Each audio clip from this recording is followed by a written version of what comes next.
Os voy a dar consejos de cómo preparar vuestra oposición en base a cómo preparé yo mi oposición. Lo primero que hice fue leerme las bases de la convocatoria anterior y estudiármelas para tener muy claro en qué consistía el examen de mi oposición. En mi caso, yo lo primero que hice fue dedicarme a leer el temario y maquetar todo mi temario. Es decir, dejarlo bonito y cómodo para poder estudiarlo. Entonces invertí muchísimo tiempo en la maquetación, pero sabía que todo ese tiempo es tiempo que iba a ahorrar luego en la memorización a la hora de estudiar. Así que implementé las técnicas de estudio y empecé a maquetar el temario. Cuando ya tenía maquetado el temario, empecé a trabajar con un sistema de vueltas, es decir, calculaba el tiempo que tardaba en darle una vuelta entera al temario. Os voy a explicar cómo funciona el sistema de vueltas. Yo calculaba cuánto tardaba en dar una vuelta completa al temario y en la segunda vuelta intentaba reducir ese tiempo, de manera que en la tercera vuelta intentaba reducir ese tiempo y así progresivamente. La idea de cara a un examen de oposición es dar una vuelta completa al temario en el menor tiempo posible, porque así llevas los datos más frescos el día del examen.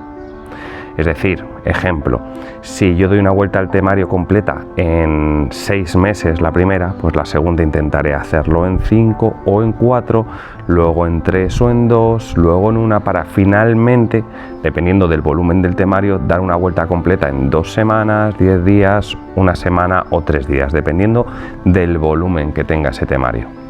Otra cosa importantísima que yo hacía era dedicar tiempo el día anterior a preparar lo que iba a estudiar el día siguiente. De esa manera, cuando yo me ponía al día siguiente a estudiar, no tenía que dedicar tiempo a eso.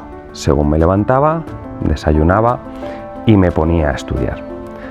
¿Cómo? Pues lo que hacía a lo mejor la noche anterior, cuando había terminado de estudiar, recogía todo, miraba mi calendario, lo que me había agendado para el día siguiente, y me lo dejaba ya preparadito encima de la mesa para ponerme directamente a estudiar. Y otra cosa que yo hice en mi oposición es hacer un organigrama de lo que iba a estudiar esa semana. De manera que yo, cuando finalizaba mi semana, que normalmente era los sábados, pues o el mismo sábado al terminar o el domingo organizaba mi semana de estudio. Entonces ponía: lunes voy a estudiar esto, esto y esto, martes esto, esto y esto. Casi siempre podía cumplir con los objetivos que me había marcado, pero si no podía cumplir con ciertos objetivos, me lo apuntaba e intentaba afinar mejor en la siguiente semana. Entonces, ¿qué es lo que hacía luego diariamente? Los lunes, al finalizar mi estudio, lo que hacía era recoger toda mi mesa, cama y todo lo que tenía con el temario repartido que había estado estudiando ese día, y me miraba qué es lo que tenía que estudiar al día siguiente. Me lo preparaba encima de la mesa para el día siguiente, cuando me levantara, centrarme en estudiar y no tener que organizar el estudio. Luego, además, yo tenía un sistema que se basaba en apuntar los tiempos que me llevaba cada materia. Es decir, si la NIC ese día le había dedicado 1 hora y media, pues ponía NIC, 1 hora y media. Si el reglamento del viajero, le había dedicado 2 horas, pues ponía reglamento del viajero, 2 horas. Y así con cada una de las materias.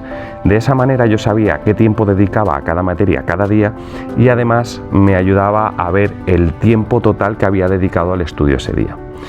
Y para mí algo importantísimo es que cada vez que terminaba de estudiar una materia, me hacía una batería de test. Es decir, si había dedicado 1 hora y media a la NIC, pues a lo mejor empleaba 15 minutos, 20 minutos o media hora en hacer una batería de test.